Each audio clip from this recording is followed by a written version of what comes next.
este traslado de estos 29 generadores de violencia, los más beneficiados somos los mexicanos. Explican la entrega. Secretario de Seguridad y Fiscal General mexicanos justifican traslado de 29 capos del narcotráfico por solicitud del gobierno estadounidense. Acusan que algunos iban a salir libres de quedarse en México. Justice for Kiki. La agencia antidrogas de Estados Unidos rindió tributo al agente Enrique Kiki Camarena y siguió destacando como un gran logro que Rafael Caro Quintero, acusado de su homicidio, ya esté rindiendo cuentas ante la justicia estadounidense. Hoy se declaró no culpable en Nueva York. You're gambling with World War III. You're gambling with World War III. And what you're doing is very disrespectful to the country, this country. It's going to be a very hard thing to do business like. Rompen Trump y Zelensky. La visita del presidente ucraniano a Washington acabó con una discusión en el despacho oval de la Casa Blanca con el presidente Donald Trump y el vicepresidente J.D. Vance, frente a los medios de comunicación. La salud del Papa. El Papa Francisco tuvo un espasmo bronquial que le provocó vómito y ligeramente broncoaspiró. Tuvo que ser sometido a respiración mecánica no invasiva. Camino al Oscar. Susana Moscatel tiene todos los detalles previos a la ceremonia del Oscar desde Los Ángeles, California.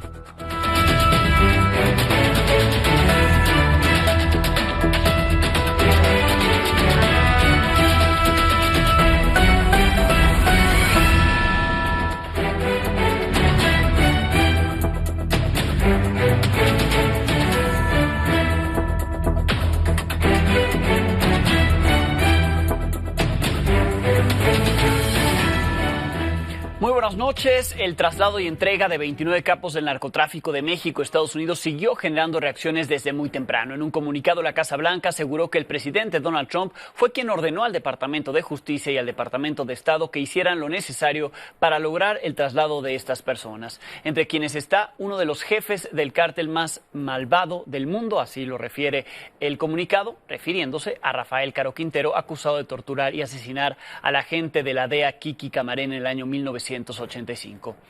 Ante quienes han interpretado desde ayer un reclamo contra la administración anterior en México, la de Andrés Manuel López Obrador por parte de Estados Unidos, por no haber concedido estas entregas, en este texto de la Casa Blanca queda claro que el cuestionamiento es para la administración de Joe Biden, pues lo acusa de permitir que esas personas anduvieran libres y cometieran crímenes en todo el mundo.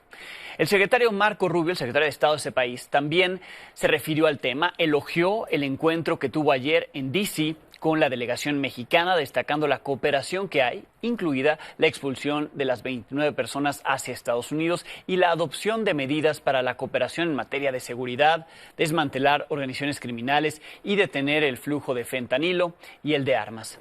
Hasta ese momento faltaba un agradecimiento claro para México por esta entrega múltiple, el cual llegó en esta publicación de la Oficina de Asuntos del Hemisferio Occidental, que reconoció la coordinación con la presidenta de México, ahí lo ponen con nombre y apellido, Claudia Sheinbaum, para expulsar a esos presuntos criminales. Acá en México, el Gabinete de Seguridad fue el encargado de explicar las razones de la entrega de los 29 capos a Estados Unidos. Así se dio esta explicación. Este es un acto de autoridad que no tiene precedentes, resultado de la política de cero impunidad. Después de la entrega de 29 capos mexicanos a la justicia estadounidense, el Gabinete de Seguridad informó que el traslado solicitado por la Casa Blanca fue una decisión colegiada bajo dos argumentos que responsabilizan al Poder Judicial. El Gabinete de Seguridad cuenta con información que existía un riesgo de que algunos de estos objetivos solicitados por el gobierno de Estados Unidos fueran liberados o siguieran atrasándose sus procesos de extradición, derivado de acuerdos con algunos jueces que buscaban favorecerlos. Como no se trató de extradiciones, la justificación legal para este operativo sin precedentes se basó en dos puntos clave. Primero, el artículo 5 de la Ley de Seguridad Nacional, que clasifica como amenazas actos como el espionaje, sabotaje, terrorismo y genocidio dentro del territorio, así como los actos tendientes a obstaculizar operaciones militares contra la delincuencia organizada y el financiamiento de acciones y organizaciones terroristas. Y segundo, el artículo 89 constitucional, que marca las facultades y obligaciones del Ejecutivo como preservar la seguridad nacional y dirigir la política exterior. Hubo una solicitud fundada del gobierno de los Estados Unidos. Ese fue el motivo por el cual se detonó todo ese procedimiento. Para lograrlo, el gobierno tuvo que movilizar en cuestión de horas 3.512 elementos, 342 vehículos y 20 aeronaves con destino a 8 aeropuertos de Estados Unidos. Estas acciones fueron reconocidas desde el vecino gobierno tras la reunión de alto nivel en materia de seguridad del jueves en Washington. En tanto, desde México esperan que tanto la reunión de alto nivel como el traslado de los capos cambien la decisión de imponer aranceles a las importaciones mexicanas a partir del 4 de marzo. No hay manera de justificar ninguna sanción a una conducta que no solamente no es sancionable, sino que es encomiable. Para Milenio Noticias, Pedro Domínguez. Como veíamos, una de las justificaciones fue que el Poder Judicial planeaba beneficiar a algunos de ellos para que quedaran en libertad, pero el Consejo de la Judicatura Federal rechazó tal señalamiento, pidió que en caso de que haya pruebas de esto, se presenten para proceder conforme a derecho. Recordó que cada resolución que toma alguno de sus integrantes, es decir, de los jueces o magistrados, es susceptible a ser impugnada por los canales que la propia ley establece. Quien también se lanzó contra el Poder Judicial desde muy temprano fue la presidenta Claudia Sheinbaum. Señaló que la corrupción en ese poder es aberrante. Yo les puedo decir una cosa, la corrupción del Poder Judicial en nuestro país es aberrante y ofensiva. Qué bueno que el pueblo de México tomó la decisión de cambiar de raíz el Poder Judicial. Es una bendición para México lo que vamos a vivir este año, de elegir a los jueces, magistrados y ministros, y que el pueblo pueda salvar al Poder Judicial de esta ofensiva corrupción para el pueblo. De los 29 presos trasladados de México a Estados Unidos, al menos 3 ya fueron presentados ante un juez. Se trata de José Ángel Canovio El Güerito, operador de Los Chapitos, compareció en Chicago. Se declaró no culpable de conspirar para traficar drogas. En Nueva York comparecieron Vicente Carrillo Fuentes, el viceroy, y Rafael Caro Quintero, que también se declararon no culpables, fueron enviados a prisión provisional. La misma en la que está Ismael El Mayo Zambada y donde estuvo Genaro García Luna hasta hace unas semanas, el Metropolitan Detention Center de Brooklyn, Nueva York. Para la DEA, que Rafael Caro Quintero comparezca ante la justicia estadounidense es un gran logro. Por eso hoy comenzó con esta campaña para honrar la memoria del agente Kiki Camarena con el hashtag Justice for Kiki.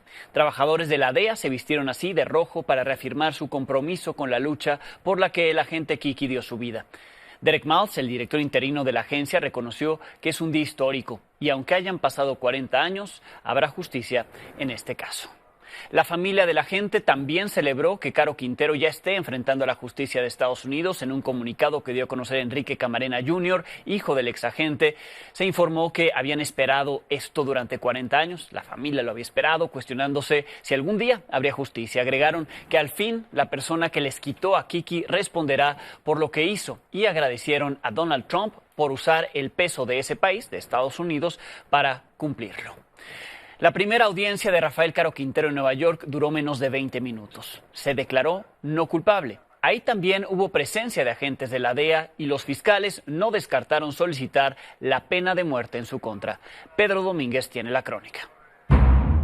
Desde que Caro Quintero dio el primer paso fuera del avión que lo llevó a Estados Unidos, lo primero que vio fue una decena de agentes de la DEA, ansiosos por verlo pagar sus crímenes. La venganza de la agencia antidrogas comenzó. Justice has been a long time coming, and today justice arrives. En su primera audiencia, ya portando el uniforme de preso, el narco de narcos se declaró no culpable de los cargos de narcotráfico, lavado de dinero y homicidios, y en menos de 20 minutos se autorizó su encarcelamiento sin fianza. La justicia jamás olvida, advirtió la fiscal del caso. A finales de los años 70, Caro Quintero fundó el Cártel de Guadalajara, el primer gran cártel mexicano de las drogas, junto con Miguel Ángel Félix Gallardo y Ernesto Fonseca. En su historial criminal, pese al secuestro, tortura y asesinato del agente de la DEA, Enrique Kiki Camarena, delito por el que podría ser condenado a muerte. ¿Existe algún delito en Estados Unidos? Nada, negativo, nada. No debo nada con Estados Unidos. Pero Estados Unidos no piensa igual. La DEA y el Departamento de Estado dieron un inusual mensaje de celebración y advertencia. We have waited 40 years for this day. If you hurt one of us, there is no obstacle we cannot overcome. There is no border we will not cross, and there is no criminal that can escape the reach of the DEA and the rule of law of the United States of America. Y desde la dirección de la Agencia Antidrogas se honró el legado de Camarena por ser un hijo, esposo, padre y agente dedicado. He fought to protect the American people, and for that he paid the ultimate price. His death was meant to instill fear, but instead it united a movement. Today we honor Kiki's legacy and stand as a testament to the resolve of all the men and women of the DEA. Bajo este ánimo, Caro Quintero fue trasladado al Centro Metropolitano de Detención de Brooklyn, el mismo donde permanecen Ismael El Mayo Zambada y Vicente Carrillo Fuentes en espera de su audiencia de seguimiento el 26 de marzo. Para Milenio Noticias, Pedro Domínguez. ¿Qué le espera a los 29 trasladados a Estados Unidos como Rafael Caro Quintero, Vicente Carrillo Fuentes, los hermanos Cárdenas Guillén? El abogado David Zapp, a quien siempre consultamos en casos de este tipo, le explicó a mi compañero Mario García el procedimiento que se está llevando a cabo y lo que podrían hacer algunos de ellos para evitar la pena de muerte y la imposición de nuevos cargos, por ejemplo, el de terrorismo. Ellos se van a considerar individuos. No es que esto es un proceso donde todo el mundo va a reunirse y el proceso va a juicio o se va a declararse culpable. Pero para los americanos la ley es, no me importa, dice el juez o el gobierno, cómo llegó a mí. La única manera es esa excepción si lo que hicieron lo mandaron aquí bajo amenazas de matar a su familia. Son elegibles para la cadena perpetua e inclusive si llega a unos cargos donde hay la death penalty. Hay tres cosas que puedes hacer cuando uno es un acusado: ir a juicio, declararse culpable con colaboración y declararse culpable sin promesas o lo que sea. Ahora, la colaboración en los Estados Unidos es muy bienvenido. Ellos van a hacer el argumento que los pecados que ellos cometieron pasó antes de que esta nueva ley está vigente. Y eso va a ser un argumento legal en las cortes, seguramente. Y cuando México necesita algo de los Estados Unidos, México puede decir, mira lo que hicimos, colaboramos en mandar 30 en un día. Desde ayer generó dudas la no inclusión en estas entregas de capos a Estados Unidos de Abigail González Valencia, el Queenie, cuñado del líder del cártel Jalisco Nueva Generación, Nemesio Ceguera Cervantes, el Mencho.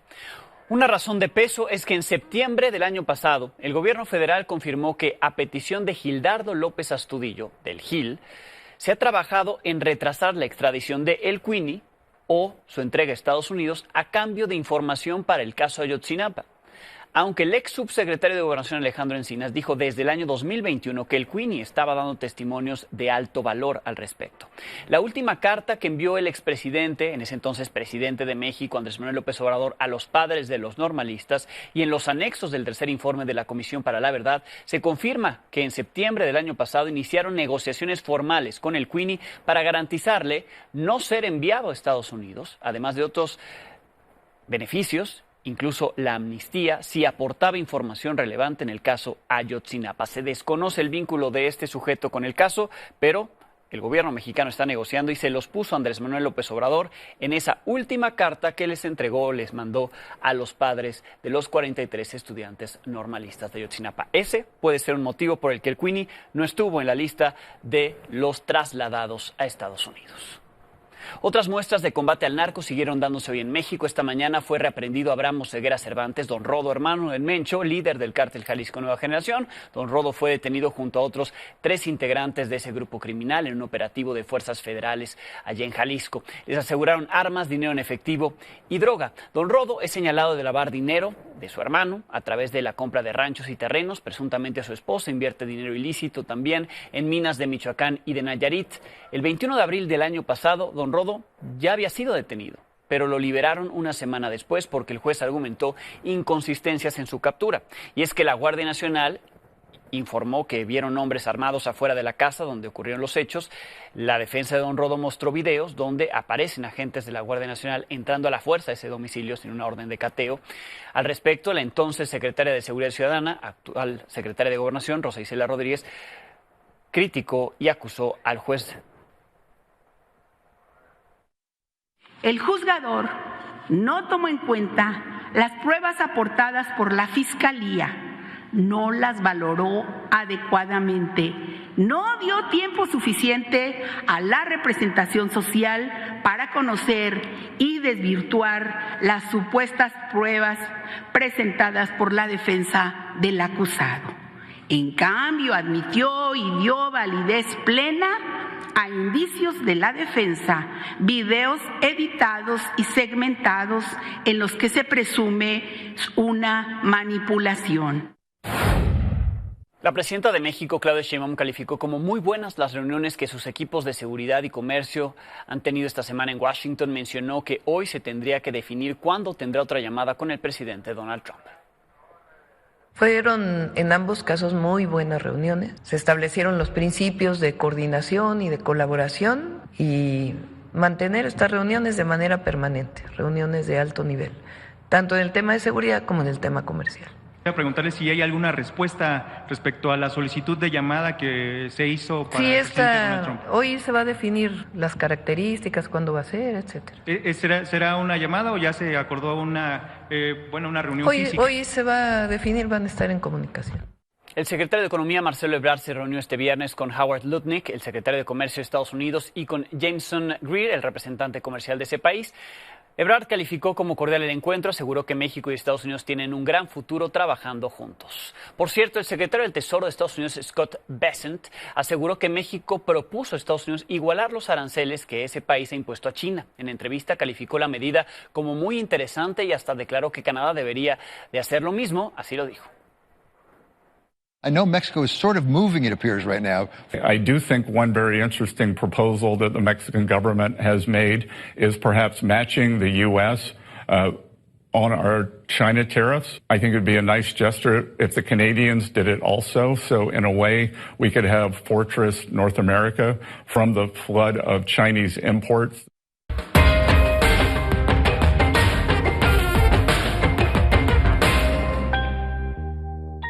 Saludo a Enrique Perret, director de la US Mexico Foundation y colaborador de este espacio. Enrique, ¿cómo estás? Alejandro, buenas noches. Pues movidito el viernes. Vaya semana la que tienen allá en Washington. Primero, ¿cómo ves que pueda abonar lo que hizo de forma histórica México, saltándose el tema de extradición, argumentando el tema de seguridad nacional para enviar estas 29 personas, capos de la droga, líderes criminales, a unos cuantos días de una nueva fecha de imposición de estos aranceles, que en la semana Trump parecía que la había pospuesto un mes, pero ayer muy temprano dijo que se iba el martes? Pues mira, Alejandro, a ver, hemos hablado aquí de 4 factores, creo que súper importantes que nos tienen hoy en esta relación México-Estados Unidos con incertidumbre. Hemos hablado del tema de seguridad, del tema de migración, del tema China, ¿no? Como un factor relevante en la relación México-Estados Unidos, y el tema de los déficits. Y creo que esta semana se mandan 2 señales bien relevantes. Empezamos con la que tú comentas, la señal en materia de seguridad, de cooperación. ¿Es eso, Alejandro? ¿Es una señal? Digo, evidentemente expresada en una acción muy, muy contundente, histórica. Hablábamos de esos 40 años, pues que Estados Unidos estaba esperando que pudiera llegar Caro Quintero a las autoridades, a la cárcel norteamericana, en donde pues, se hizo mucho daño, ¿no? Entonces, me parece que es una muy buena señal, una señal de cooperación. Me parece que vienen otras cosas que van a complementar mucho ese espíritu de cooperación. Al final del día, Alejandro, creo que lo que el gobierno mexicano está haciendo muy bien es tratando de generar esa confianza que probablemente se había perdido en los años pasados, pero que saben que es fundamental para poderse mover en otras áreas, ¿no? Como el área económica. Tú bien dices, bueno, la próxima semana, el día 4, pues es esta fecha fatal que el presidente Donald Trump nos había impuesto a México bajo esta amenaza de aranceles generales del 25% a todos los productos que vengan de México. Entonces, pues es una señal en ese, hacia ese aspecto económico, pero me parece también que por sí solo en materia de seguridad, más allá del tema arancelario o económico, me parece que es una buena señal de cooperación. Creo que a los mexicanos también les gusta esta señal, ¿no? En el tema económico, Enrique, no sé si veas tú otra condición que por lo que se dice en la mesa de negociación podría estar, es el imponerle a China el 10% de aranceles, como lo está haciendo Estados Unidos, es decir, que la región México, Estados Unidos y Canadá cobre ese 10% de arancel a los productos chinos. Pues ese es el otro canal, digamos, de negociación, probablemente más formal, más institucional en la parte económica, en la parte del análisis del USMCA, de estas consultas que está haciendo también el gobierno de Estados Unidos hacia sus empresas, asociaciones, cámaras, y creo que México pone sobre la mesa el igualar, ¿no? esos aranceles que Estados Unidos ya implementó frente a China, que hay que decir que es un 10% sobre un 25% que muchos productos chinos tenían ya desde la primera administración de Donald Trump. Entonces, pues que México esté poniendo esto sobre la mesa me parece que también es una buena señal. Hemos dicho muchas veces en este espacio, Alejandro, que cuando el factor China está en la mesa de negociación, Estados Unidos empieza a ver con mejores ojos la relación que tiene con México y con Estados Unidos. Hoy la expresión, por ejemplo, del secretario del Tesoro, en una entrevista después de estas mesas de negociación, decía, bueno, México está poniendo esto sobre la mesa, lo vemos muy bien, Canadá también debería hacerlo, porque eso nos blinda como bloque norteamericano. Y creo, Alejandro, que nos conviene que se empiece a hablar de esa fortaleza, de ese blindaje de Norteamérica. Finalmente, Enrique, preguntarte, ¿cómo ves cómo está llevando México la negociación los presidentes, la presidenta, el presidente Trump, de lejos? Algunos representantes sí de alto nivel, ahí yendo a las reuniones. Te lo pregunto después de lo que vimos hoy en la oficina Oval. El que va con Trump normalmente no le va bien. Lo vimos con el primer ministro de Reino Unido esta semana, lo vimos también con el presidente francés Emmanuel Macron y hoy con Zelensky, el presidente ucraniano. Mira, ya mencionaste 3 casos, el primer ministro británico, el presidente de Ucrania, el presidente de Francia, Macron, también está el presidente de la India, Modi, que también vino hace un par de semanas, y no hay que dejar de lado la primera reunión del primer ministro Trudeau, en donde, mira, Alejandro, a veces hay un riesgo, me parece a mí, que cuando estás frente a frente con el presidente Donald Trump, en esa calidad de presidentes, el margen es bien pequeño. Recordaremos que el primer ministro Trudeau, hubo una frase en particular que detonó el que el presidente Donald Trump ahora se refiere a él como gobernador, como el Estado 51, y fue algo que el primer ministro Trudeau dijo muy sencillo, dijo, es que si ustedes nos imponen aranceles del 25%, Canadá no sería económicamente viable, y de ahí ya Donald Trump tomó todo, ¿no? Lo mismo sucedió hoy en la oficina Oval con el presidente de Ucrania. Entonces, hay un riesgo muy alto. A mí me parece que lo que el gobierno mexicano, la presidenta Sheinbaum, ha estado accionando a través de diferentes mecanismos, estrategias, de sí enviar a sus miembros del gabinete a reunirse con sus contrapartes, pero ella tener ciertas llamadas, le ha funcionado, lo hemos visto, el presidente se ha referido a él, de aquello que aprendió en una llamada con la presidenta Claudia Sheinbaum, de cómo la respeta, etcétera. Me parece que si algo está funcionando, ¿para qué cambiarlo, no? Totalmente de acuerdo, Enrique. Pues muchísimas gracias, hablamos la próxima semana también. Seguro que sí, nos vemos la próxima semana. Gracias y buenas noches. Un acuerdo que prometía paz terminó en confrontación. Vaya encontronazo el que se dio hoy en la oficina oval de la Casa Blanca entre el presidente de Estados Unidos, Donald Trump, y su vicepresidente J.D. Vance, con el presidente ucraniano Volodymyr Zelensky. La crónica es de mi compañero Juan Pablo Valle. El presidente ucraniano Volodymyr Zelensky visitó este viernes la Casa Blanca con la intención de firmar un acuerdo con el presidente Trump que cedería tierras con minerales ucranianas a Estados Unidos, lo cual garantizaría una paz justa para Ucrania. En el encuentro, la insistencia de Zelensky por garantías de seguridad tensó el ambiente y la participación del vicepresidente J.D. Vance no ayudó. What makes America a good country is America engaging in diplomacy. That's what President Trump is doing. He killed our people.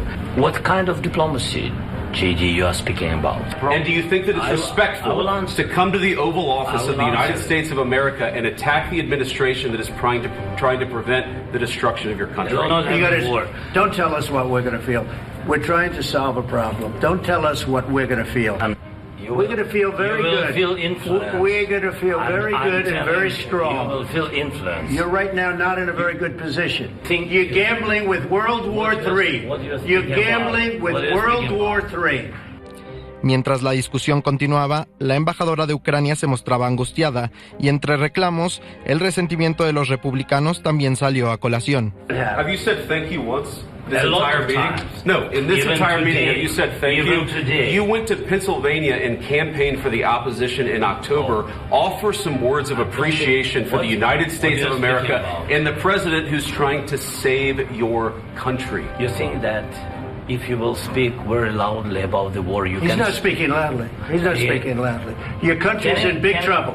Can I Wait a minute. No. You've done a lot of talking. Yes. It's going to be a very hard thing to do business like this. Okay. Make a deal or we're out. Inmediatamente Zelensky abandonó la Casa Blanca sin que se firmara el acuerdo, y en su cuenta de X, Trump le recomendó regresar cuando esté listo para la paz. El ucraniano mandó un mensaje en el que daba gracias a Estados Unidos, al presidente y al pueblo americano. Por su parte, los líderes europeos inundaron las redes sociales apoyando a Ucrania, y la embajada rusa en México aprovechó para hacer burla del momento. Más tarde, en entrevista para Fox News, Zelensky aseguró que no hizo nada malo. Este domingo, las principales fuerzas europeas se reunirán con el primer ministro de Reino Unido, Keir Starmer, para discutir el tema, mientras la guerra entre Rusia y Ucrania continúa. Para Milenio Noticias, Juan Pablo Valle. This is going to be great television, I will say that.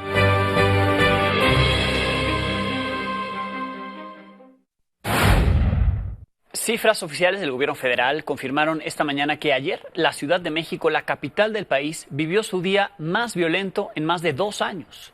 14 personas fueron asesinadas y aunque para las autoridades se trató de hechos aislados, al menos 4 fueron ejecuciones con el sello del crimen organizado. Este es un trabajo de Mir Castañeda.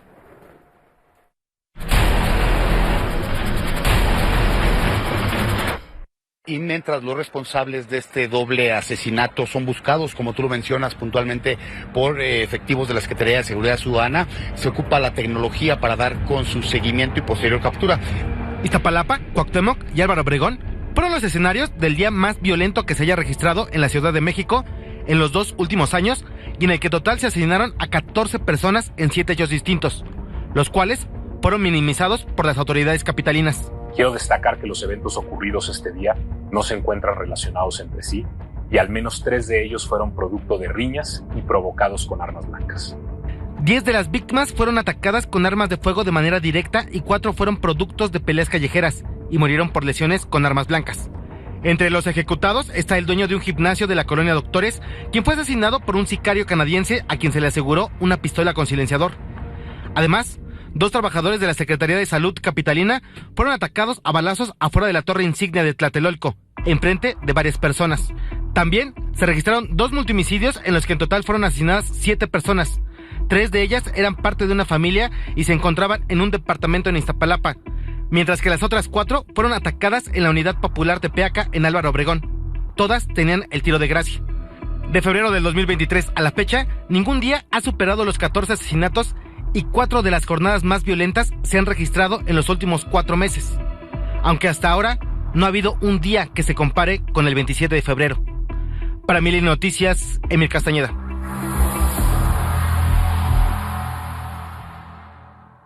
También en la Ciudad de México fue detenido un hombre vinculado al caso Ayotzinapa, identificado como Martín Alejandro, ligado al cártel de Guerreros Unidos. Lo ubicaron en la alcaldía Iztapalapa, lo acusan de delincuencia organizada, desaparición forzada. Esta no es la primera vez que lo detienen. La entonces Procuraduría de Guerrero lo capturó en octubre del año 2014. Acababa de ocurrir la desaparición de los normalistas. Fue uno de los 87 que posteriormente fueron liberados por presunta tortura cuando ya estaban en manos de la Procuraduría General de la República. En su declaración ante la autoridad estatal, en 2014, Martín dijo que recibió órdenes de dispararle a los normalistas al considerar que estaban haciendo alboroto en Iguala. Todo por órdenes de Eduardo Joaquín Jaimes, el Choqui. Horas después de esta detención hubo una reunión en Palacio Nacional entre la presidenta Claudia Sheinbaum y los padres de los normalistas. Según el abogado Vidulfo Rosales, a petición de las familias, la presidenta abrió la posibilidad a que el expresidente Enrique Peña Nieto sea llamado a declarar sobre el caso. En Colima, una niña de solo 6 años murió al no alcanzar a resguardarse durante una balacera. Una bala perdida le dio en la frente. Del responsable no se sabe nada. La historia es de Arnoldo Delgadillo. En esta colonia, a las afueras del municipio de Coquimatlán, Colima, una bala perdida le quitó la vida a María Alejandra, una pequeña de 6 años, cuando se encontraba con su padre bajo la sombra de este árbol mientras pasaban por él para ir a piscar elotes. Su papá estaba ahí esperando porque se iban a ir a trabajar cuando de repente escuchamos que estaban tirando balazos. Nunca pensamos que, porque la otra niña que andaba con ella se bajó, ella bajó, todos asustados, métanse. Cuando ya va bajando su papá con la niña aquí ya bien sangrada, bien. Luego de que el proyectil impactó en la frente de la pequeña, su padre la llevó en brazos a casa, esperando ayuda. Como la ambulancia tardaría, él mismo la trasladó. Aquí estuvo sentado, ahí un chorro de sangre, y le dije, llévatela niña, llévatela, y mi esposo le dijo, la niña todavía tiene pulso, la niña, llévatela, y ¿sabe? Una motito fue la que paramos, una de esas cuatrimotitos que andan, y ya al ratito venían las patrullas de allá de arriba, y ahí lo alcanzaron, se la llevaron. Handy, como le decían de cariño, era la menor de 3 hermanos, y su caso conmocionó a la sociedad colimense, que ya se organiza en redes sociales para exigir justicia. El alcalde de Coquimatlán aseguró que la gobernadora estableció comunicación con él y reforzaron la seguridad, pero del responsable no hay pistas. Que aquí en Coquimatlán en estos momentos estamos de luto. Evidentemente fue la niña víctima de la inseguridad que estamos viviendo en Colima, en todo el país.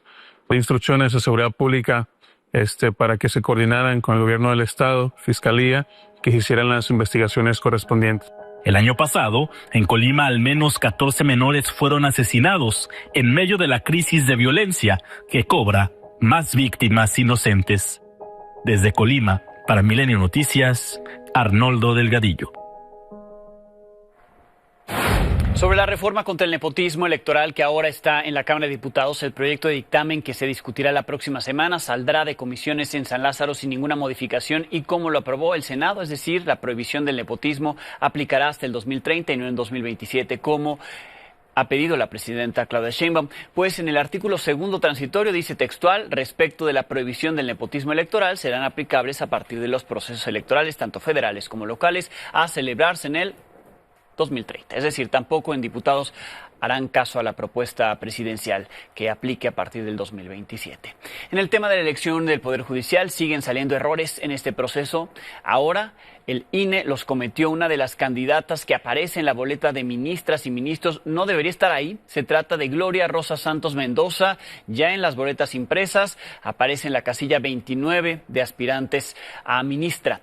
Sin embargo, la actual magistrada declinó participar en la elección desde el 18 de febrero, 3 días antes de que se iniciara la impresión de las boletas. Con esto, poco más de 100 millones de estas boletas se irán con el error. Y hablando del INE, la Unidad Técnica de lo Contencioso Electoral realizó un requerimiento a las ministras Lenia Batres, Yasmín Esquivel y Loretta Ortiz por posibles actos anticipados de campaña. Según este documento que circula con fecha de este miércoles, se trata de una solicitud de información por la reunión que sostuvieron con diputados de Morena el martes 25 de febrero. Con ello se busca determinar si violaron o no alguna ley electoral previo al inicio de las campañas.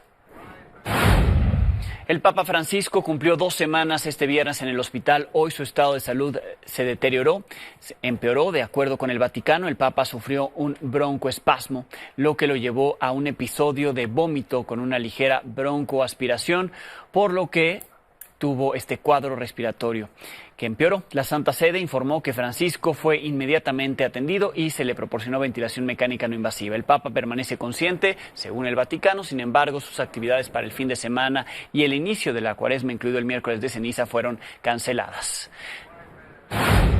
2 exposiciones en el Centro Cultural Tlatelolco, una de ellas sobre la importancia de las mujeres previo al 8M. La historia es de Erika Flores.